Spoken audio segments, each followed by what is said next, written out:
എല്ലാ പ്രിയപ്പെട്ടവർക്കും ഞാൻ കർത്താവിന്റെ നാമത്തിൽ വന്ദനം ചെയ്യുന്നു.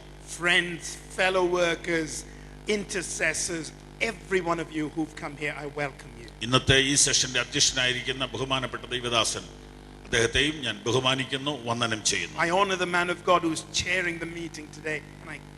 നാം ഇവിടെ ദൈവത്തിന്റെ സാന്നിധ്യം അനുഭവിച്ചുകൊണ്ടിരിക്കുകയാണ്. We're experiencing the presence of God here.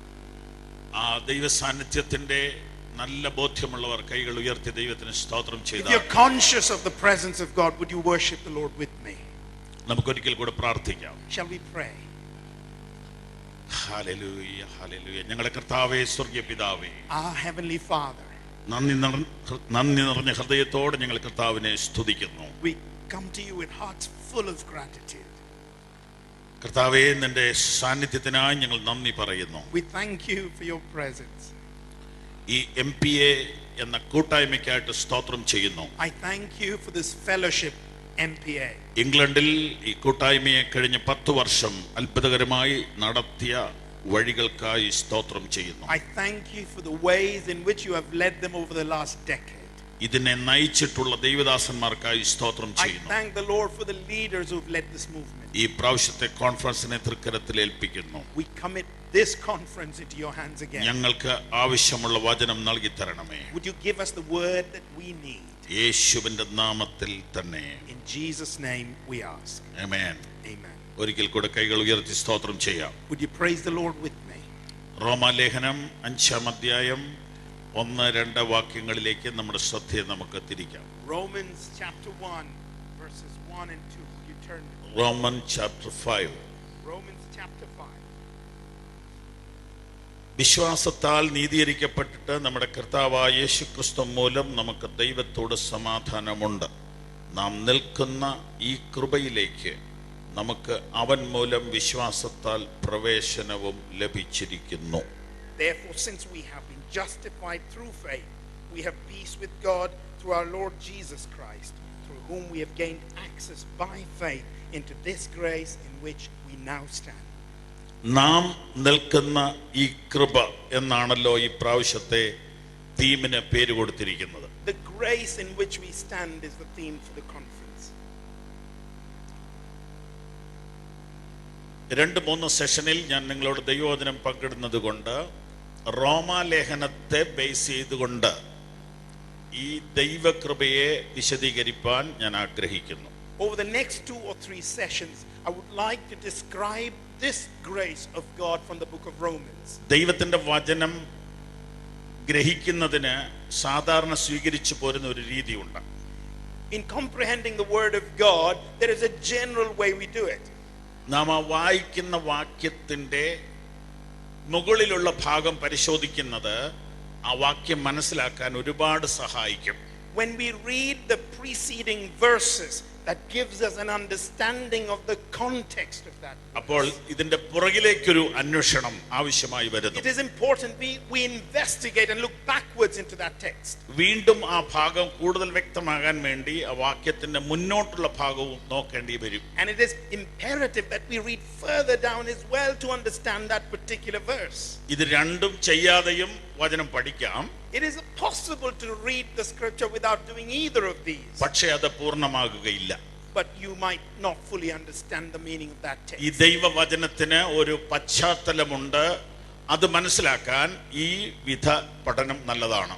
The scripture is based within a context, and unless you understand that, you might not yet comprehend the meaning of the text. ഈ റോമലേഖനത്തിനകത്ത് നീതീകരണം എന്ന വിഷയമാണ് പ്രധാനമായിരിക്കുന്നത്. Justification is the primary teaching in the book of Romans. 5-ാം അധ്യായത്തിലേക്ക് കയറുമ്പോൾ വിഷയം മാറുകയാണ്. In chapter 5 there is a shift. ആദ്യത്തെ 1, 2, 3 അധ്യായങ്ങളിൽ മനുഷ്യന്റെ നിസ്സഹായ അവസ്ഥയെ വിശദീകരിക്കുന്നു. Chapters 1, 2 and 3 describe the helplessness of humankind. അവിടെ കുറ്റവാളിയായ മനുഷ്യനെയാണ് കാണുന്നത്. There you see a guilty mankind. എന്നാൽ 4-ാം അധ്യായത്തിലാകട്ടെ, But in chapter 4, നിസ്സഹായനായ മനുഷ്യനെ സഹായിക്കുവാൻ വന്ന രക്ഷകനെ കാണാം. you see a helpless mankind but a savior who comes down to help him. കുറ്റവാളിയായ മനുഷ്യന്റെ കുറ്റമേറ്റെടുത്ത കർത്താവിനെ കാണാം. You see a savior who bears the sin of the guilty. അങ്ങനെ കുറ്റവാളിയും നിസ്സഹായനുമായ എൻ്റെ കുറ്റം ഏറ്റെടുത്ത് എനിക്ക് പകരമായി പ്രായശ്ചിത്തമായ യേശുവിനെ ഞാൻ 4-ാം അധ്യായത്തിൽ കാണുന്നു. In chapter 4, I see a Jesus who came to a helpless and a guilty soul like me, took my sins and my helplessness and turned it around. അതോടുകൂടെ എൻ്റെ ചരിത്രം മാറുന്നു, എൻ്റെ ജീവിതം മാറുന്നു, എൻ്റെ പൊസിഷൻ മാറുന്നു. That changes my history, that changes my position, that changes my destiny. നാം നിന്ന സ്ഥലം തന്നെ മാറുന്നു. Oh, it changes the very place where I was standing. അവിടേക്കാണ് പൗലോസ് നമ്മെ കൊണ്ടുപോകുന്നത്. That's where the apostle Paul takes us. നാം നിൽക്കുന്ന സ്ഥലം അറിയുക. Oh, know the place where you stand. നാം എവിടെ നിൽക്കുന്നു എന്നറിയുക. Know where you stand. ഇന്ന് രാവിലെ ഞാൻ 3 കാര്യം പ്രധാനമായിട്ട് ഓർപ്പിക്കുന്നു. 3 things may I remind you this morning. ഒന്ന്, നാം എവിടെ നിൽക്കുന്നു എന്നറിയുക. Know where you stand. 2, എങ്ങനെ ഇവിടെ നിൽക്കുന്നു എന്നറിയുക. Know how you stand. 3, എന്തിന് ഇവിടെ നിൽക്കുന്നു എന്നറിയുക. Know why you stand. നാം എവിടെ നിൽക്കുന്നു എന്നറിയുക. Where do you stand? യെശയ്യാ പ്രവചനം 6-ാം അധ്യായത്തിൽ ദൈവസന്നിധിയിൽ നിൽക്കുന്ന ദൂതന്മാരെ കാണാം. Isaiah chapter 6, we see angels who stand in the presence of God. അവർക്ക് 6 ചിറകുണ്ട്. They had 6 wings. അതിൽ 2 ചിറകുകൊണ്ട് അവർ മുഖം മറച്ചിരിക്കുന്നു. With 2 of their wings, they cover their face. 2 ചിറകുകൊണ്ട് അവർ പാദം മറച്ചിരിക്കുന്നു. With 2 of their wings, they cover their feet. 2 ചിറകുകൊണ്ട് our പറക്കുകയാണ്. And with 2 wings, they fly. ദൈവസന്നിധിയിൽ നിൽക്കുമ്പോൾ അവർക്ക് കൊടുത്ത 2 + 2 4 ചിറകുകളും മറയ്ക്കാൻ ഉപയോഗിച്ചു. When they stood in the presence of God, 4 out of their 6 wings were used to cover. അവർ ഷൈൻ ചെയ്യാൻ ആഗ്രഹിച്ചില്ല. They did not want to shine. അവർ മറയ്ക്കാനാണ് കൂടുതൽ struggle ചെയ്തത്. Oh, they persevered to somehow hide and cover themselves. കാരണം അവർ എവിടെ നിൽക്കുന്നു എന്നവർക്കറിയാം. Because they knew where they stood. നമ്മൾ മനുഷ്യരുടെ മുമ്പിലാ അധികം നിന്നിട്ടുള്ളത്. We are so used to standing in front of people. മനുഷ്യരുടെ മുമ്പിൽ നിൽക്കുമ്പോ നമ്മൾ ഷൈൻ ചെയ്യാൻ ആഗ്രഹമുള്ളവരാ. When we stand in front of people, we want to show off. എന്തെല്ലാം കാണിക്കാമോ എന്നാ നമ്മുടെ ആഗ്രഹം. We somehow want to think about everything we can show people. എന്നാൽ ദൂതന്മാരെ നോക്കൂ. But look at the angels. അവര് മറയ്ക്കുകയാണ്. They want to hide. ആദ്യമേ അവര് മുഖം മറച്ചു. The first, they cover their faces. ലോകത്തിൽ ഏറ്റവും കൂടുതൽ മുഖമാണ് ആളുകൾ പ്രകടിപ്പിക്കുന്നത്. In the world, people like to show their faces the most. അവർ ആ ഫേസിനെ മനോഹരമാക്കാൻ ശ്രമിക്കുന്നു. Oh, they try to beautify their faces. എന്നാൽ ദൂതന്മാരെ നോക്കൂ, അവർ ദൈവസന്നിധിയിൽ മുഖം മറയ്ക്കുകയാണ്. But look at the angels, they want to cover their faces. കാരണം അവർ എവിടെ നിൽക്കുന്നു എന്നവർക്കറിയാം. Because they knew where they stood. അവരുടെ കാലവർ മറച്ചു. They covered their feet. അവരുടെ ജീവിതത്തെ കുറിച്ച് അവർക്കറിയാം. They knew their lives. ദൈവസന്നിധിയിൽ നിൽക്കുന്നു എന്ന ചിന്ത അവരെ മറയ്ക്കാൻ പ്രേരിപ്പിച്ചു. The thought that they stood in the presence of God drove them to cover themselves. പ്രിയപ്പെട്ടവരെ, People of God, ദൈവസന്നിധിയെ കുറിച്ചുള്ള ബോധം നമ്മുടെ അകത്ത് വർദ്ധിക്കട്ടെ. oh, may the consciousness of the presence of God increase inside you. നമുക്ക് എന്താ പ്രകടിപ്പിക്കാനുള്ളേ? What do we have to show off? നമുക്ക് എന്താ കാണിക്കാനുള്ളേ? What do we have to show off? എനിക്കോ നമ്മുടെ കർത്താവായ യേശുവിന്റെ ക്രൂശിലല്ലാതെ പ്രശംസിപ്പാൻ ഇടവരരുത്. Oh, may I not boast in anything apart from the cross of our Savior. നമ്മൾ ഈ കൃപയുടെ ആഴം അറിഞ്ഞാൽ നമുക്കൊന്നും കാണിക്കാനില്ല. Once you understand the grace of God, you understand there is nothing to show off. ഞാനാകുന്നത് കൃപയാലാകുന്നു. I am what I am by the grace of God. ഞാനാകുന്നത് കൃപയാലാകുന്നു. I am what I am by the grace of God. ലോകത്തിൽ നിൽക്കുന്നതും ദൈവസന്നിധിയിൽ നിൽക്കുന്നതുമായ നല്ല വ്യത്യാസമുണ്ട്. There's a good difference between standing in the world and standing in the presence of God. നമുക്ക് നമ്മെ അല്പം പോലും പ്രകടിപ്പിക്കാൻ, വെളിപ്പെടുത്താൻ, പ്രൊജക്റ്റ് ചെയ്യാനുള്ള കൊതി തീരും ദൈവകൃപയുടെ മഹത്വം അറിഞ്ഞാൽ. When you understand the depth of the glory of the grace of God, the desire to show off and to shine disappears. ആരും പ്രശംസിക്കാൻ ഇടവരരുതെന്ന് ദൈവം ആഗ്രഹിക്കുന്നു. The Lord decrees that nobody boasts. മോശയെ ദൈവം മിനിസ്ട്രിക്ക് വിളിച്ചു. The Lord called Moses into ministry. നിങ്ങൾക്കറിയാം, പുറപ്പാട് പുസ്തകം 2-3 അധ്യായങ്ങൾ വായിക്കുമ്പോൾ Exodus chapter 2 and 3. മോശയോട് ദൈവം പറഞ്ഞു, നിന്റെ കൈ നിന്റെ മാറെടുത്ത് ഇടാൻ പറഞ്ഞു. The Lord asked him to put his hand on his chest. വേറെ എങ്ങോട്ടില്ല, Nowhere else. അവന്റെ മാറിൽ തന്നെ ഇട്ടു. On his own chest. എടുക്കാൻ പറഞ്ഞു. Take it out. എടുത്തപ്പോ കുഷ്ഠം, Leprosy. ഇതാരും അറിഞ്ഞിട്ടില്ല. Nobody knew about this. നീ മാത്രം അറിഞ്ഞാൽ മതി. Just you know about it. ഇതാണ് നീ, This is who you are. ഇതാണ് നീ. This is who you are. ഇതിനെ കവർ ചെയ്ത കൃപയാ നിന്നെ മിനിസ്ട്രിക്ക് നിർത്തിയിരിക്കുന്നത്. It is the grace of God that covers that and calls you into ministry. ഇത് ഓരോ പ്രാവശ്യം മിനിസ്ട്രിക്ക് നിൽക്കുമ്പോൾ ഓർത്തോളനാ കാണിച്ചു കൊടുത്തത്. The Lord said to make sure you remember this each time you stand in front of the people. ലോകത്തിൽ ആരും കാണുന്നില്ലെങ്കിലും നിന്റെ original ചിത്രം ദൈവം കാണുന്നു. Nobody else might know, but the Lord knows the real you. Praise the Lord. Hallelujah. നമുക്കൊന്നും കാണിക്കാനില്ല. There's nothing we can show off. നമ്മുടെ പുറകോട്ട് നോക്കിയാൽ വളരെ മോശം ചിത്രമാണ് നമുക്കുള്ളത്. Oh, if you look into our own histories, we are embarrassed. നോക്കാം, റോമാലേഖനത്തിന്റെ പുറകോട്ട് നോക്കാം. Let's look at the context of the book of Romans. റോമാലേഖനം 3-ാം അധ്യായം 19-ാമത്തെ വാക്യം ഞാൻ വായിക്കാം. I read to you Romans 3 and 19. അങ്ങനെ ഏതു വായും അടഞ്ഞ് സർവ്വലോകവും ദൈവസന്നിധിയിൽ ശിക്ഷായോഗ്യമായി തീരേണ്ടതത്രേ.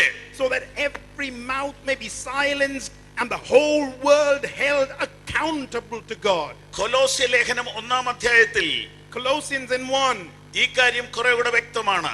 describes this further. 1-ാം അധ്യായത്തിന്റെ 22-ാം വാക്യം. Colossians 1:22. 21-22 മുൻപേ ദുഷ്പ്രവർത്തികളാൽ മനസ്സുകൊണ്ട് അകന്നവരും ശത്രുക്കളുമായിരുന്ന നിങ്ങളെ അവന്റെ മുൻപിൽ വിശുദ്ധരും നിഷ്കളങ്കരും കുറ്റമില്ലാത്തവരുമായി നിർത്തേണ്ടതിന് അവൻ ഇപ്പോൾ തന്റെ ജഡശരീരത്തിൽ തന്റെ മരണത്താൽ നിരപ്പിച്ചു. 21 and 22. Once you were alienated from God and were enemies in your mind because of your evil behavior, but now he has reconciled you by Christ's physical body through the death to present you holy in his sight, without blemish and free from accusation. ഇതിൽ നിന്ന് 5 കാര്യം നമുക്ക് കാണാം. 5 things you learn.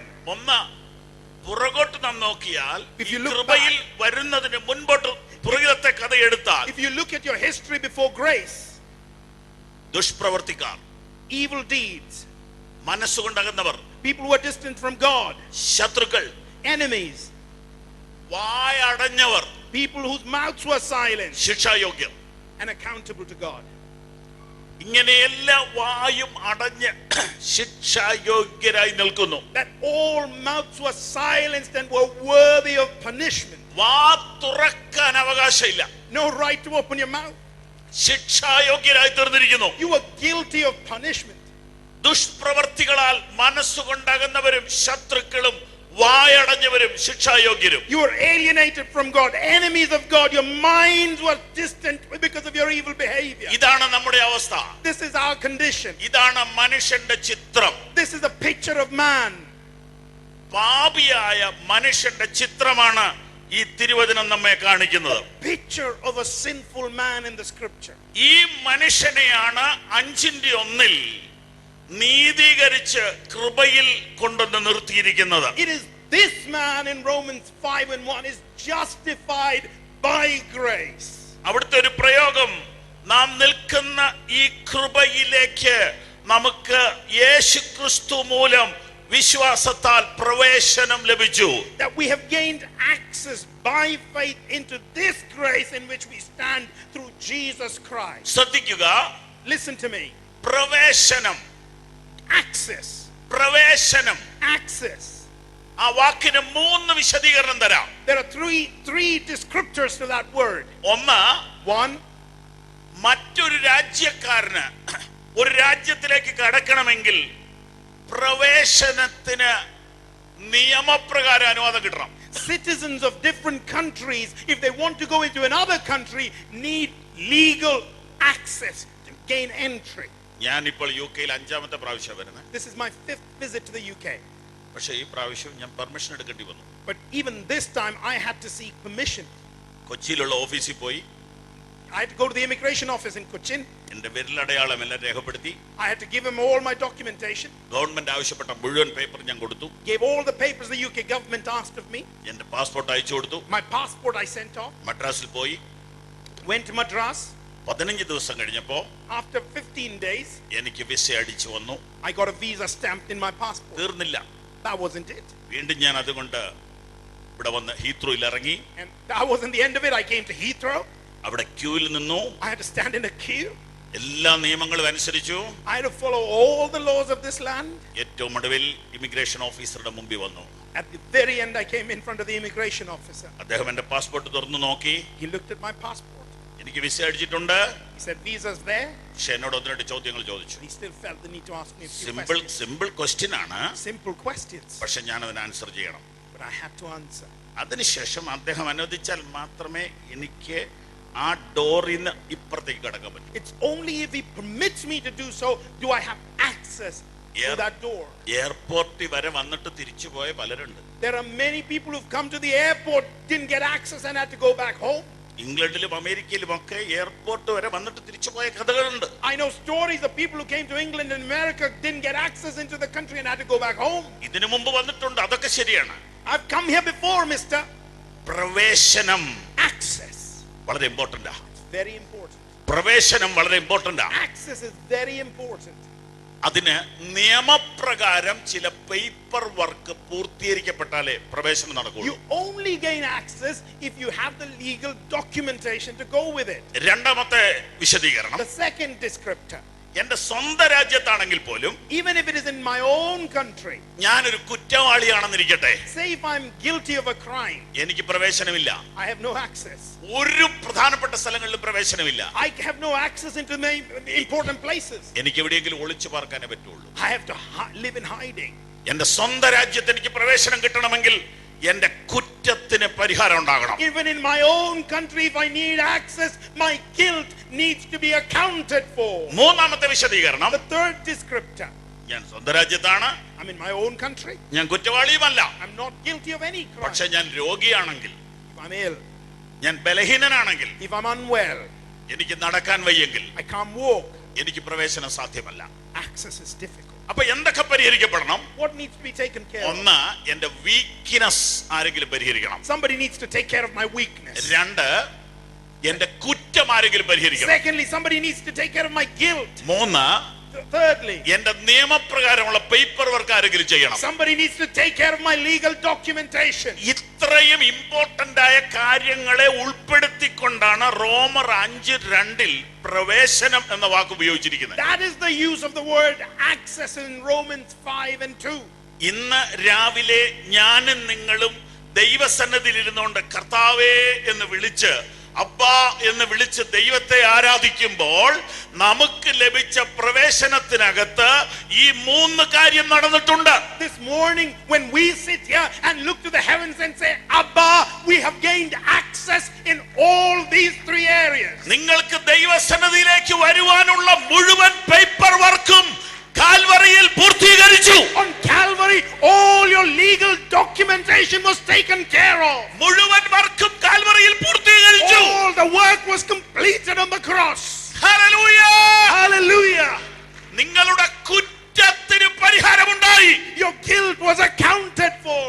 ഞാനും നിങ്ങളും ദൈവസന്നിധിയിൽ കുറ്റവാളികളാണ്. We are guilty in God's eyes. ആ കുറ്റം യേശു കർത്താവ് ഏറ്റെടുത്തു. But Jesus took that guilt upon himself. അവൻ നമ്മുടെ പാപങ്ങൾക്ക് പ്രായശ്ചിത്തമായി. He died for our sin. ക്രിസ്തു നമ്മുടെ പാപങ്ങൾക്ക് പ്രായശ്ചിത്തമായി He was മരിച്ചു. a ransom for our sin. മൂന്നാമത്തെ കാര്യം, The third bit. അവൻ നമ്മുടെ ബലഹീനതകളെ വഹിച്ചു. Oh, he bore our weakness. രോഗിയായതിനാൽ Because I was sick. ബലഹീനനായതിനാൽ Because I was weak. എനിക്ക് പ്രവേശനമില്ലെങ്കിൽ I didn't have access. യേശു എന്റെ ബലഹീനത ഏറ്റെടുത്തു. But Jesus bore my sickness. കുറ്റവാളിയായതിനാൽ Because I was guilty. എനിക്ക് പ്രവേശനമില്ലെങ്കിൽ I had no access. യേശു എന്റെ കുറ്റം ഏറ്റെടുത്തു. Jesus bore my guilt. നിയമപ്രകാരം എനിക്ക് പ്രവേശനമില്ലെങ്കിൽ Legally I had no access. യേശു എനിക്ക് നിയമപ്രകാരം വഴി തുറന്നു. Jesus opened the way for me. യേശു തന്റെ ദേഹമെന്ന തിരശ്ശീലയിലൂടെ എനിക്ക് വേണ്ടി ഒരു വഴി തുറന്നതിനാൽ ഈ പ്രവേശനം സാധിച്ചു.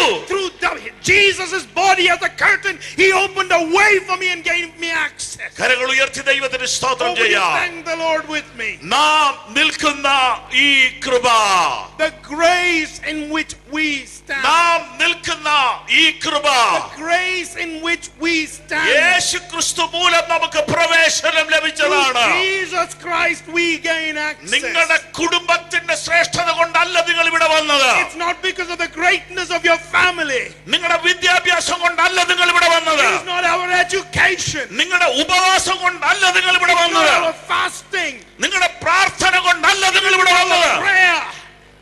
നിങ്ങളുടെ ഡൊണേഷൻ കൊണ്ടല്ല നിങ്ങൾ ഇവിടെ വന്നത്. Our donations that brought us നിങ്ങളുടെ here. ഓർഡിനേഷൻ കൊണ്ടും അല്ല നിങ്ങൾ ഇവിടെ വന്നത്. It's not your ordination that brought you കൃപയാൽ, here. It is the grace. കൃപയാൽ, Grace. കൃപയാൽ. പ്രശ്നം പഠിച്ചേ പറ്റൂ. If you want to understand the second group of people, you've got to understand the first group of people. എനിക്ക് അതാ പ്രധാനമെന്ന് തോന്നുന്നു. And I feel that is the most important bit. ഞാൻ വിശ്വാസികൾക്ക് മനസ്സിലാകുന്ന ഒരു സത്യത്തിലേക്ക് വിരൽ ചൂണ്ടട്ടെ. Let me point you into the direction of a truth that you might understand. എഫേസ്യർ 2:1. Ephesians 2:1. അതിക്രമങ്ങളാലും പാപങ്ങളാലും മരിച്ചവരായിരുന്ന നിങ്ങളെയും അവൻ ഉയർപ്പിച്ചു. As you were dead in your transgressions and sins, he raised you up. എല്ലാവരും ശ്രദ്ധിക്കണം. Listen to me. നന്നായി ശ്രദ്ധിക്കണം. Listen to me. എഫേസ്യർ 2:1. Ephesians 2:1. അതിക്രമങ്ങളാലും Transgressions പാപങ്ങളാലും and sins, മരിച്ചവരായിരുന്ന you നിങ്ങളെ were dead in them, അവൻ ഉയർപ്പിച്ചു. but Jesus raised you up. ഇതെന്തിനെ കുറിച്ച് പറഞ്ഞിരിക്കുന്നു? What is he talking about? രക്ഷിക്കപ്പെടുന്ന അനുഭവത്തെ കുറിച്ചാണ് പറഞ്ഞിരിക്കുന്നത്. It's the experience of salvation, വീണ്ടും ജനനത്തെ കുറിച്ചാണ് പറഞ്ഞിരിക്കുന്നത്. being born again. ദൈവകൃപയിലേക്ക് വരുന്നതിനെ കുറിച്ചാണ് It's പറഞ്ഞിരിക്കുന്നത്. talking about coming into the grace of God. അങ്ങനെയാണെങ്കിൽ If that's the case, രക്ഷിക്കപ്പെടുന്നതിന് മുമ്പ് before you are saved, നമ്മൾ മരിച്ചവരായിരുന്നു. we were dead.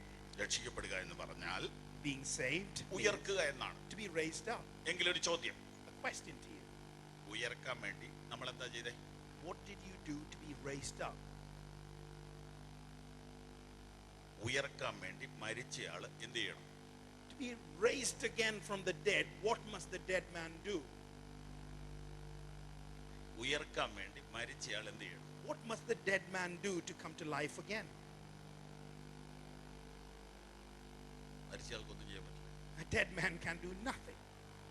കൈവക്കാൻ പറ്റുമോ? Can he lift his hand? കാലനക്കാൻ പറ്റുമോ? Can he shake his legs? സ്തോത്രം ചെയ്യാൻ പറ്റുമോ? Can he say stotram? പ്രൈസിലോട്ട് ഉറക്കെ പറയാൻ പറ്റുമോ? Can he say praise the Lord? കിഴക്കോട്ട് തിരിഞ്ഞു കിടക്കുന്നയാൾ പടിഞ്ഞാട്ട് തിരിഞ്ഞു കിടക്കാൻ പറ്റുമോ? If he faces the west, can he turn to the east? മരിച്ചയാൾ ഉയർക്കാൻ മരിച്ചയാൾ എന്ത് ചെയ്യണം? For a dead man to raise again, what must the dead man do? ഒന്നും. He can't do nothing. അപ്പൊ രക്ഷയോടുള്ള ബന്ധത്തിൽ നമ്മുടെ പങ്കെന്തോ? So in terms of salvation, what is our contribution? ഇത് പഠിക്കാതെ മറ്റേത് പഠിക്കാൻ പോയാൽ അതും ഇല്ല ഇതും ഇല്ലണ്ടാവും. Unless you understand this, you won't understand the other bit. You won't have neither then.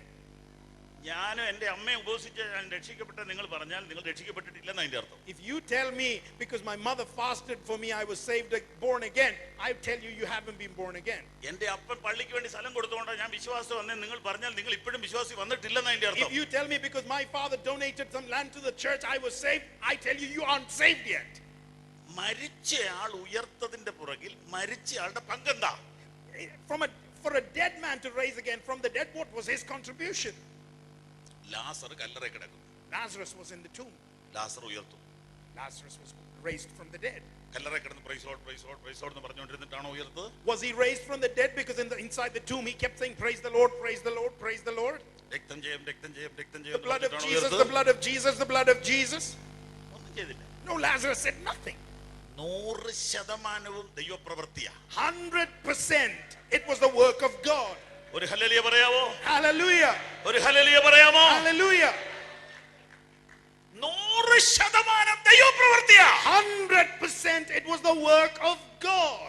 അതിക്രമങ്ങളാലും പാപങ്ങളാലും മരിച്ചവരായിരുന്ന നിങ്ങളെ അവൻ ഉയർപ്പിച്ചു.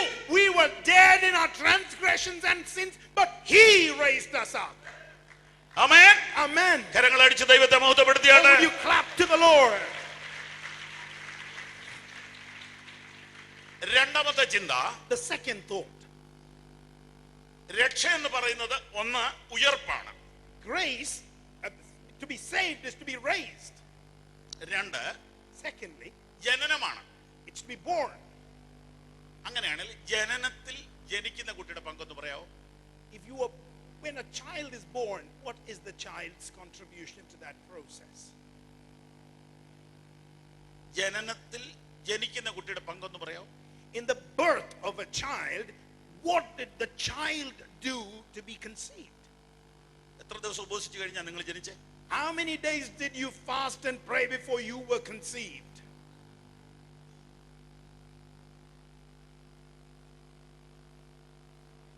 നിങ്ങൾ ജനിക്കാൻ നിങ്ങൾ എന്ത് ചെയ്തു?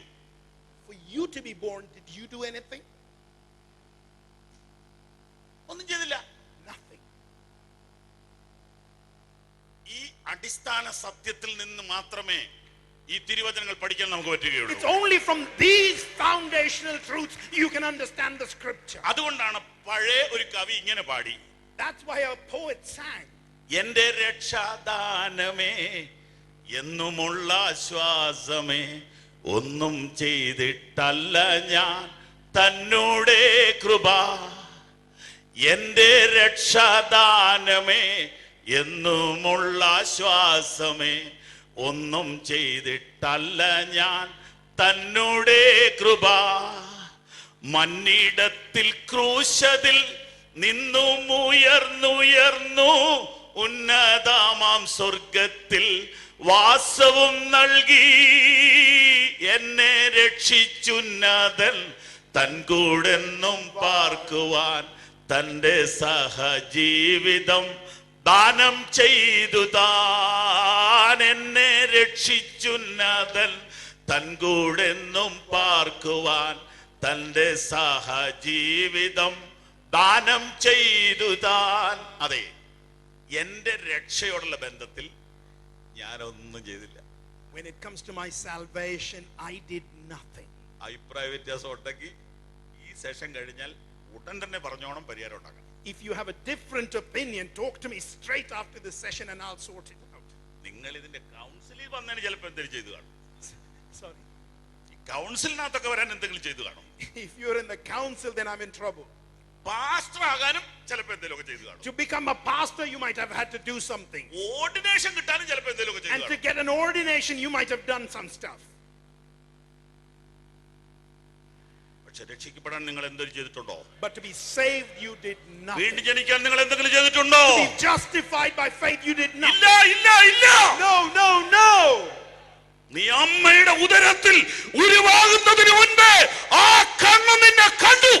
Before you were conceived in your mother's womb, I saw you, says the Lord. Hallelujah. Hallelujah.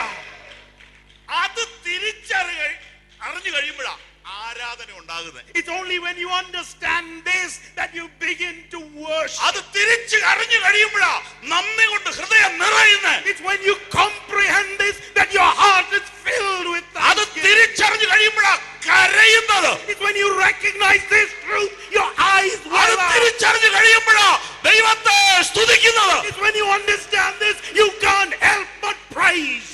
Hallelujah. Hallelujah. Praise the Lord. Praise the Lord. Praise the Lord. Praise the Lord. മൂന്നാമത്തെ ചിന്ത വീണ്ടെടുപ്പ്. The third thought, redemption. റിഡംഷനെ കുറിച്ച് പറയുമ്പോൾ When we talk about redemption, ഒരു ഉദാഹരണം പഴയ ഭക്തന്മാർ പറഞ്ഞത് ഞാൻ പറയാം. let me share an example the old saints shared. ഒരു അടിമ പെൺകുട്ടിയെ വിൽക്കാൻ ചന്തയിൽ കൊണ്ടുവന്നു. There was a young slave girl who was brought to the market. സുന്ദരിയായ പെൺകുട്ടി, A beautiful slave girl. ഭയങ്കര വില പറഞ്ഞു. They had a big price on her. ആരും വാങ്ങിയില്ല. Nobody bought her. അപ്പോൾ ഒരു ധനികനായ മനുഷ്യൻ വന്നു. And a rich man walked by. എത്ര വിലയാന്ന് ചോദിച്ചു. And he asked him, how much does she cost? വലിയൊരു വില പറഞ്ഞു. They had a big price tag. കരുണയുള്ള ആ മനുഷ്യൻ പറഞ്ഞ കാശ് എടുത്ത് അതിന്റെ ഓണർക്ക് കൊടുത്തു. This merciful rich man took the money out and gave it to the owner of the slave girl. അപ്പോൾ പിന്നെ ആ പെൺകുട്ടി ഈ മുതലാളിയുടെയാണ്. And now that slave girl belonged to the rich man. മാർക്കറ്റിൽ നിന്ന് തന്നെ പുറത്തേക്ക് കൊണ്ടുവന്നു. She was brought out of the market. ഇനി ഇയാളുടെ വീട്ടിലേക്ക് പോവാം. And she's going to the rich man's house. മാർക്കറ്റിന്റെ പുറത്ത് വെച്ച് ഒരു സിസർ എടുത്ത് അവളുടെ കയ്യിലെ കയറ് വെട്ടി. He took a scissor and cut the cords that bound her hands. പെൺകുട്ടി അയാളുടെ മുഖത്തേക്ക് നോക്കി. This young girl looked at her. എന്താ നിങ്ങൾ ഇത് വെട്ടിയെന്ന നോട്ടത്തിന്റെ അർത്ഥം? She meant, what are you doing? ഞാൻ നിന്നെ വില കൊടുത്ത് മേടിച്ചതാ. I bought you with a price, he said. ഞാൻ നിന്റെ കയറ് വെട്ടി. I've cut your cords. ഇനി നീ അടിമയല്ല. You're no longer a slave. നിനക്ക് ഇഷ്ടമുള്ളിടത്ത് പോവാം. You can go where you like. നിനക്ക് ഇഷ്ടമുള്ളിടത്ത് പോവാം. You can go where you like. നിനക്ക് ഇഷ്ടമുള്ളിടത്ത് പോവാം. You can go where you like. You are free. You are free.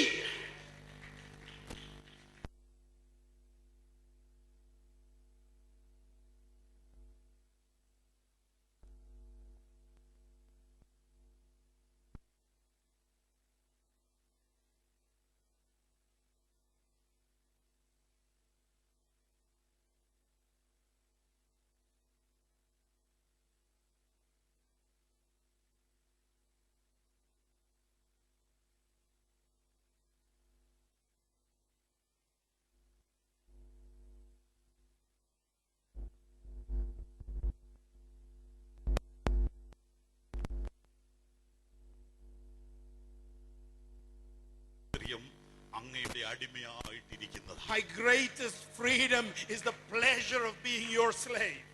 എനിക്ക് സ്വാതന്ത്ര്യം വേണ്ട. I don't want that freedom. നിന്നെ കൂടാതെ ഒരു സ്വാതന്ത്ര്യം എനിക്ക് വേണ്ട. I don't want a freedom that does not involve you. Hallelujah! Hallelujah! Hallelujah! Hallelujah! നിന്റെ അടിമയായിരിക്കുന്നതാ ഏറ്റവും വലിയ സ്വാതന്ത്ര്യം. The greatest freedom I can ever achieve.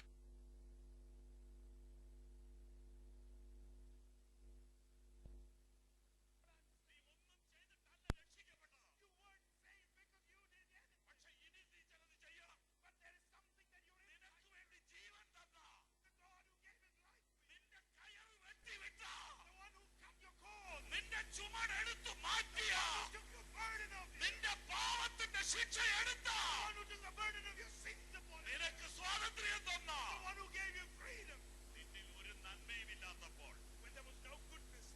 ഒരു ഗുണവുമില്ലാത്തപ്പോൾ നിന്റെ വില മുഴുവൻ കൊടുത്ത് നിന്റെ വിലക്ക് വാങ്ങിയ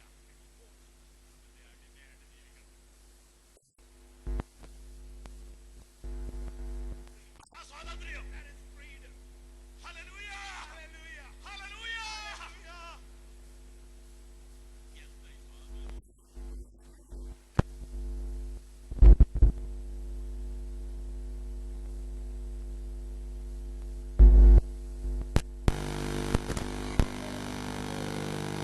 ഇപ്പൊ ഇവിടെ ഏറ്റവും സ്വാതന്ത്ര്യമുള്ള ആളാണ് കരയുന്നത്.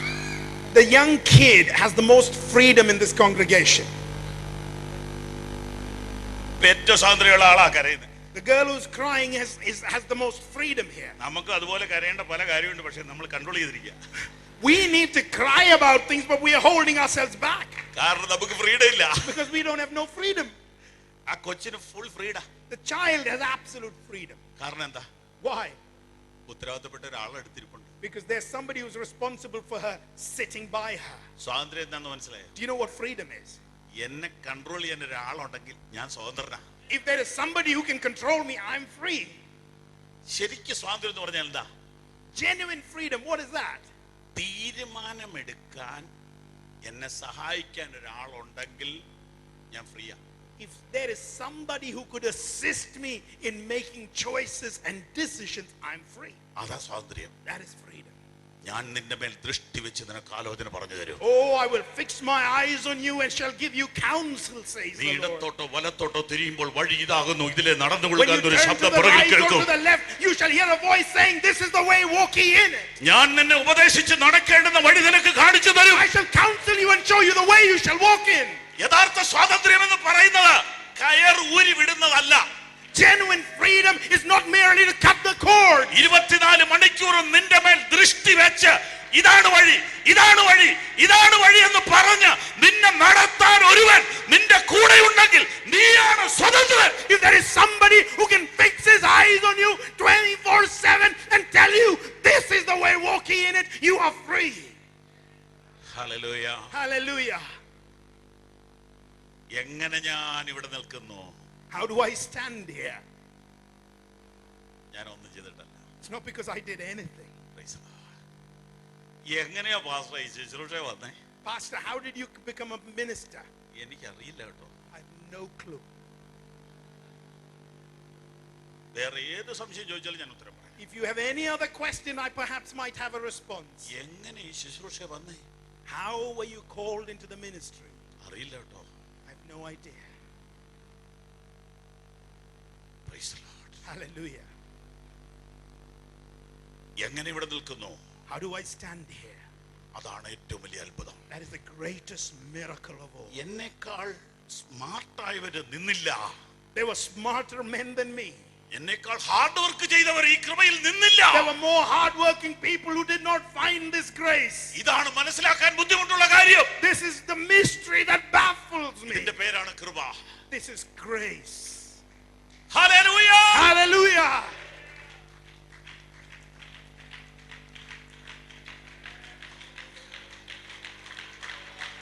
Thank you, Father. Thank you, Lord. Hallelujah. Hallelujah. Hallelujah. Hallelujah.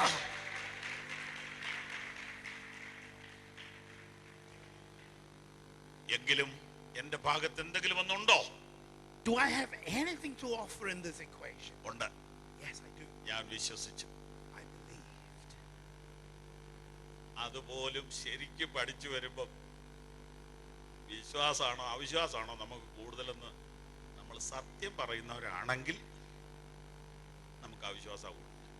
If you genuinely investigate, you're not even sure whether there's more faith or unbelief. If you're honest, you might say, I had more unbelief than faith. പലപ്പോഴും ദൈവം നമുക്ക് വേണ്ടി ചില അത്ഭുതങ്ങളൊക്കെ ചെയ്യുന്നത് നമ്മുടെ വിശ്വാസം കൊണ്ടാണോ അവിശ്വാസം കൊണ്ടാണോ എന്ന് ഓർത്തു നോക്കി. Think about this. When God does miracles for us, is it because of your faith or is it because of your unbelief? സത്യം പറയണം. Be honest with me here. ഒരു തെളിവ് പറയാം. Let me give you some evidence. പത്രോസ് ജയിലിൽ കിടക്കുമ്പോൾ Peter was in jail. വിശ്വാസികൾ പ്രാർത്ഥിച്ചു. The believers prayed. പ്രാർത്ഥിച്ചു. They prayed.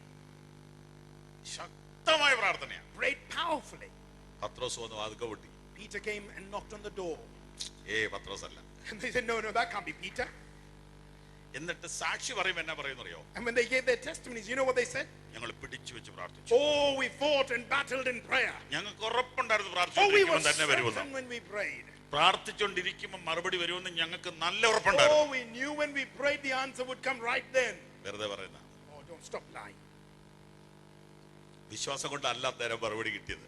It wasn't your faith that brought the answer. അവിശ്വാസം കൊണ്ടാണ് മറുപടി It കിട്ടിയത്. was your unbelief that brought the answer. ഒന്നുകൂടി ഒന്ന് ആഴത്തിൽ ചിന്തിച്ചു നോക്കിയേ. Think about this a bit deeply. പല കാര്യങ്ങളും നീ അവിശ്വസിച്ചപ്പോൾ നിന്റെ അവിശ്വാസം മാറ്റാൻ വേണ്ടിയാ ദൈവം ഒരു മറുപടി തന്നത്. നിന്റെ അവിശ്വാസം മാറ്റാൻ വേണ്ടിയാ ദൈവം ഒരു അത്ഭുതം ചെയ്തത്. വിശ്വാസത്തിന്റെ കൂടുതലൊന്നും അല്ല. When you failed to believe, when unbelief was right in your heart, God did a miracle for you so that you might believe. It wasn't your faith, it was your unbelief that the Lord responded to. Praise the Lord. Hallelujah. ഈ ഫ്രണ്ടിൽ ഈ വടിയായിട്ടിരിക്കുന്ന ദൈവദാസന്റെ സാക്ഷ്യം ഇന്നലെ ഞാൻ ടെലിവിഷനിൽ കൂടെ കേട്ടു. I heard the testimony of the gentleman with the walking stick sitting right here in front of us. ഇത്രയും ഡാമേജ് ആയ ഒരാളുടെ കാര്യം ഞാൻ ഇതിനു മുമ്പ് കേട്ടിട്ടില്ല. I haven't heard the story of a man who's had such a lot of damage. അതിൽ നിന്ന് രക്ഷപ്പെടാൻ അദ്ദേഹം എന്നാ ചെയ്തു? What did he deserve to stay alive out of that? വണ്ടിക്കടി കിടന്ന് ചതഞ്ഞെറിയുമ്പോൾ വിശ്വാസം വ്യാപരിച്ചോ? When he was in this accident and battling with life, was it his faith that saved him? ഒന്നുമില്ലെന്നേ, ഒന്നുമില്ല. Nothing. ഒരു വിശ്വാസം അവിടെ വ്യാപരിച്ചില്ല. There was no faith when you were in that ദൈവത്തിന്റെ crisis. കൃപയാണ് അവിടെ It was വ്യാപരിച്ചത്. the grace of God. ദൈവത്തിന്റെ കൃപയാണ് അവിടെ It was the വ്യാപരിച്ചത്. grace of God that found you.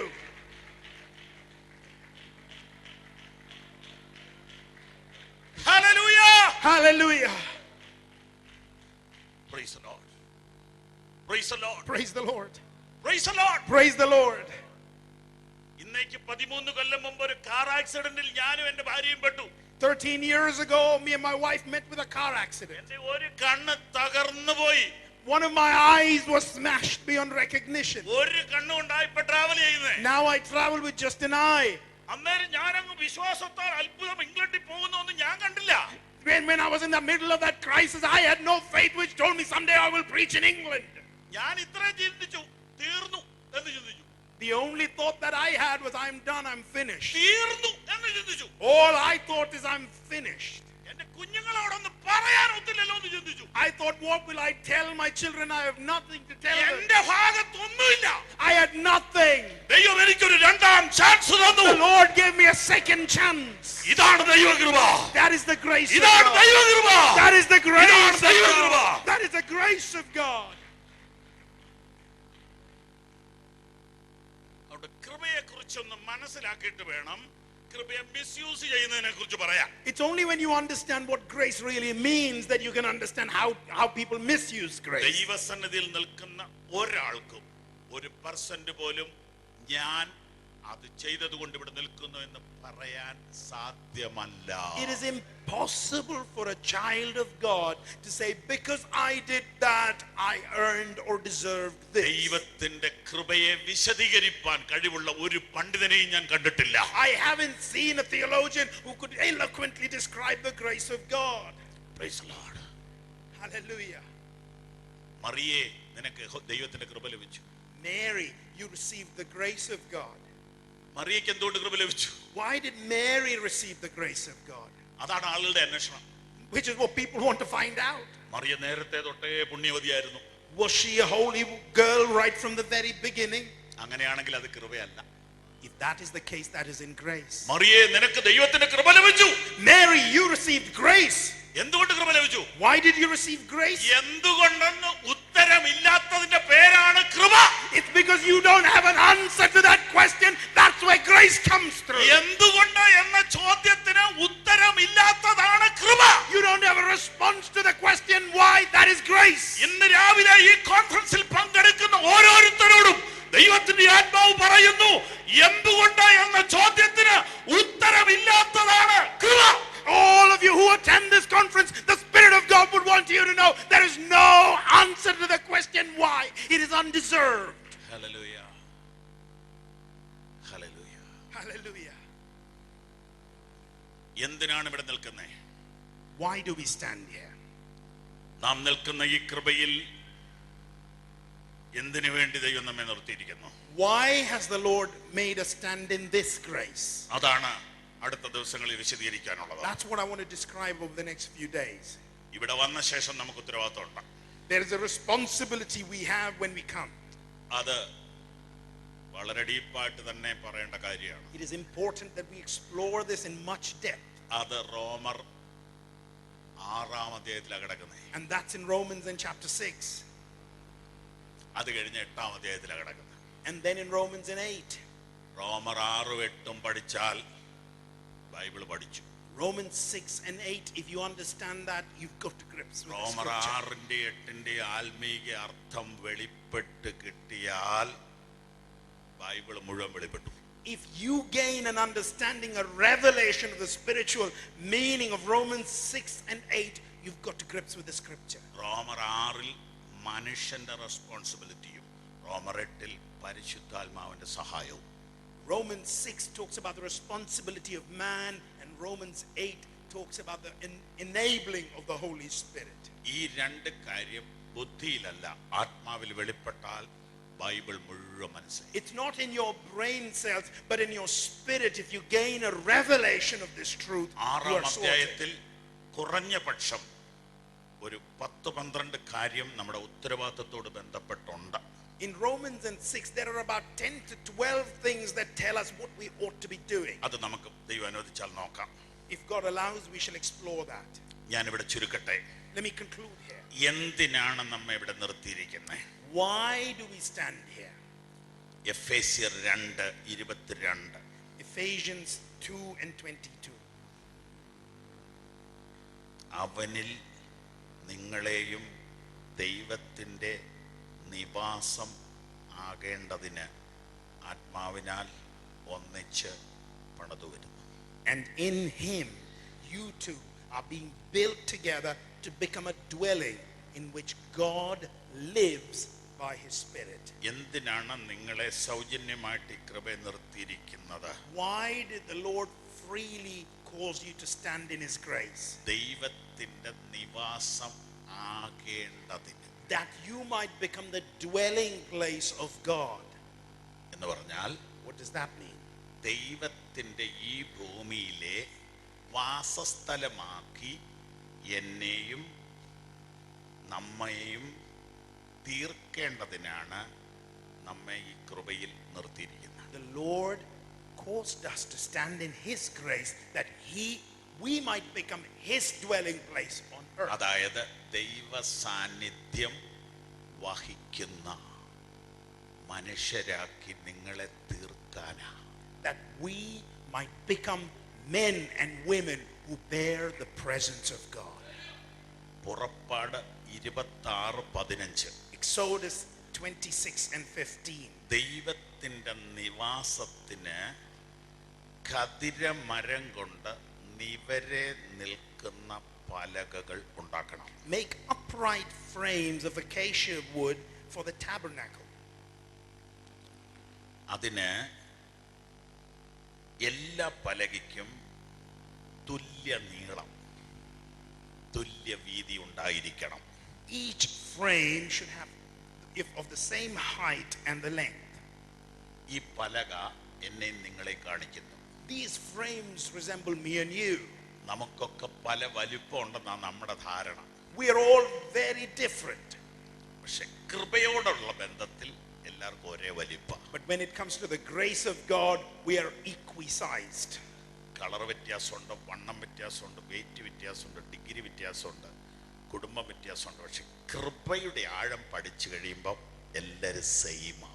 Our color is different, our weight is different, our looks are different, our families are different. But when you understand the depth of grace, we become equal with each other. വല്ല വ്യത്യാസമുണ്ട്, അതൊക്കെ അങ്ങ് മാറണം. All our differences are sorted by the grace of God. അടുത്ത കാര്യം, The next, ഒരു പലകയ്ക്കും തന്നെ നിൽക്കാൻ പറ്റുകയില്ല. none of these frames can stand by themselves. പലക മറിഞ്ഞു വീഴാതിരിക്കാൻ രണ്ട് സാധനം വെച്ചിട്ടുണ്ട്. So that these frames, each frame may not fall, there are two support structures. ഒന്ന്, പലകയുടെ അടിയിൽ വെള്ളി കൊണ്ടുള്ള ഒരു stand. There is a silver stand under this frame. അതിന്റെ അകത്തോട്ടാണ് ഈ പലക ഫിക്സ് ചെയ്യുന്നത്. And that's where this frame is fixed. രണ്ടാമത്, The second frame in the tabernacle. ഈ പലകയുടെ സൈഡിൽ ഒരു വെട്ട്. On the side of this frame there would be a cut. അതിലേക്ക് ഇങ്ങനെ അങ്ങ് ഫിക്സ് ചെയ്യും. And the other frame sort of slots into the frame beside it. ഇനി ഏത് കാറ്റടിച്ചാലും ഇത് വീഴത്തില്ല. And no matter how stormy the situation is, it won't fall. എന്താ കാണിക്കുന്നേ? What does that mean?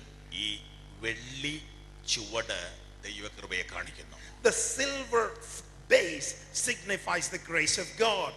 ഇതുണ്ടെങ്കിലേ നീ നിൽക്കുള്ളൂ. It's only by the grace of God you will stand in the tabernacle. ഇതില്ലെങ്കിൽ നിൽക്കുകയില്ല. If you don't have it, you won't stand. ഒരു പലകയ്ക്ക് നേരെ നിൽക്കാനുള്ള കഴിവില്ല. None of these frames can stand by themselves. നിന്നെ നിർത്തിയതാണ്, നീ നിന്നതല്ല. The Lord made you stand, you did not stand. നിന്നെ നിർത്തിയതാണ്, നീ നിന്നതല്ല. The Lord enabled you to stand, you did not stand. രണ്ടാമത്തെ കാര്യം, The second thing, ആരും ഒറ്റയ്ക്ക് നിൽക്കുകയില്ല. none of you can stand by yourself. എത്ര വെളിപ്പാട് കിട്ടിയാലും, No matter how anointed you are, എത്ര അഭിഷേകം കിട്ടിയാലും, no matter how much revelation എത്ര you receive, വേദോസ്തവം പഠിച്ചാലും, no matter how much you study the എത്ര scripture, കൃപയുണ്ടേലും no matter how much of the grace you receive, ഒറ്റയ്ക്ക് നിൽക്കാൻ ശ്രമിക്കരുത്. don't try to stand by yourself. നിന്നെ മറ്റൊരു സഹോദരനുമായി ദൈവം കൂട്ടിയിണക്കിയിരിക്കുകയാണ്. The Lord has slotted you in with another believer. നമ്മെ നിർത്തുന്ന രണ്ടാമത്തെ ഘടകം കൂട്ടായ്മയാണ്. The second support that causes us to stand is fellowship. ഒറ്റയ്ക്കാ നമ്മെ വിളിച്ചതെങ്കിലും He called us alone, ഒറ്റയ്ക്കല്ല നമ്മെ നിർത്തിയിരിക്കുന്നത്. but He doesn't make us stand on our own. കൃപയുടെ ആഴം അറിഞ്ഞാൽ If you understand the depths of the grace നാം of God, സഹകരിക്കുന്നവരായി തീരും. we will be fellows, travelers. കൃപയുടെ ആഴം അറിഞ്ഞാൽ If you understand the depth of grace, ഞാൻ എന്റെ സഹോദരനെ അംഗീകരിക്കും. I will accept my brother. എനിക്ക് ഇദ്ദേഹത്തെ കൂടാതെ നിൽക്കാൻ പറ്റില്ലെന്നൊരു തിരിച്ചറിവ് ഉണ്ടാകുക എന്ന് പറയുന്നത് തന്നെ വലിയൊരു ഭാഗ്യമാണ്. It's a big thing to somehow understand I can't do without my brother. തനിയെ നിൽക്കാമെന്ന് ആർക്കെങ്കിലും തോന്നിയിട്ടുണ്ടെങ്കിൽ അത് ഭൂതമാണ്. If any of you think you can do it by yourself, you are mistaken. തനിയെ നിൽക്കാനുള്ള പ്രേരണ ഉണ്ടെങ്കിൽ അത് ഭൂതമാണ്. If there is any thought to stand by yourself, you are നിന്നേക്കാൾ mistaken. ബലഹീനനായ ഒരു സഹോദരനിൽ കൂടെ നിന്നെ നിർത്താൻ ദൈവത്തിന് പ്ലാൻ ഉണ്ട്. The Lord has a plan to make you stand with another weak believer. ഇവിടെ ഇരിക്കുന്ന നിങ്ങളുടെ ഒക്കെയും പ്രാർത്ഥന കൊണ്ടാ ഞാൻ നിൽക്കുന്നത്. I stand because all of you pray for me. നിങ്ങളുടെ വായിൽ നിന്ന് വീഴുന്ന ഒരു വാക്ക് ചിലപ്പോൾ എന്നെ ബലപ്പെടുത്തും. One word from your mouth may strengthen me. നമ്മെ നിർത്തുന്നത് ദൈവകൃപയാണ്. It is the grace of God that causes us to നമ്മെ stand. നിർത്തുന്നത് കൂട്ടായ്മയാണ്. It is like fellowship is what causes us to stand. കണ്ണുകൾ അടയ്ക്കാം. Close your eyes with me. എഴുന്നേറ്റ് നിൽക്കാം. Stand up with me, please. Choir ദയവായി വേഗത്തിൽ മുമ്പോട്ട് വരാം. Would the choir run forward, please? Hallelujah Jesus. Thank you, Father. കണ്ണുകൾ അടയ്ക്കാം. Close your eyes ഒരു with me. 2-3 മിനിറ്റ് കർത്താവിനെ ആരാധിച്ച് നമുക്ക് ഈ സെഷൻ 2 or അവസാനിപ്പിക്കാം. 3 minutes we shall worship the Lord in എല്ലാ കണ്ണുകളും close. അടച്ചാട്ടെ. Every eye to be closed. Hallelujah. കൈകൾ ഉയർത്തിപ്പിടിച്ചാട്ടെ. Or lift up your hands. കർത്താവിനോട് പറഞ്ഞാട്ടെ. Start talking to the Lord. കർത്താവേ, Lord, ഞാൻ അയോഗ്യനാണ്. I am unworthy. ഞാൻ അയോഗ്യനാണ്. I am unworthy. ഞാൻ അയോഗ്യനാണ്. I am unworthy. എനിക്ക് ഒന്നും പറയാനില്ല. There is nothing I can എനിക്ക് boast ഒന്നും in. പുകഴാനില്ല. There is nothing I can boast ഞാൻ in. വന്നതല്ല, I did not come. എന്നെ കൊണ്ടുവന്നതാണ്. You brought me. ഞാൻ നിന്നതല്ല, I did not stand. എന്നെ നിർത്തിയതാണ്. You caused me to നിന്റെ stand. കൃപയ്ക്കായി ഞാൻ സ്തോത്രം ചെയ്യുന്നു. Thank you for your grace. Hallelujah.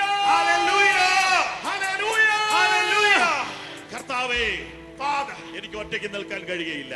I can't stand by myself. എനിക്കൊരു കൂട്ടായ്മ നീ തന്നതിന് നന്ദി പറയുന്നു. I thank you for the ഞങ്ങളെ fellowship. ഒരുമിച്ച് നിർത്തിയതിനായി നന്ദി I പറയുന്നു. thank you, you caused us to stand ദൈവത്തിന്റെ together. നിവാസമാകുവാൻ That we might be a dwelling place of the ഞങ്ങളെ Lord. നിർത്തിയതിനായി സ്തോത്രം ചെയ്യുന്നു. Thank you for causing us to stand. ഈ കൃപയുടെ വലിപ്പം അറിഞ്ഞ് Oh, we might understand the ഇതിൽ greatness നിൽപ്പാൻ of ഞങ്ങളെ this grace. സഹായിക്കണമേ. Would you help us to stand? യേശുവിന്റെ നാമത്തിൽ തന്നെ. In Jesus' name we ask. Amen. Amen.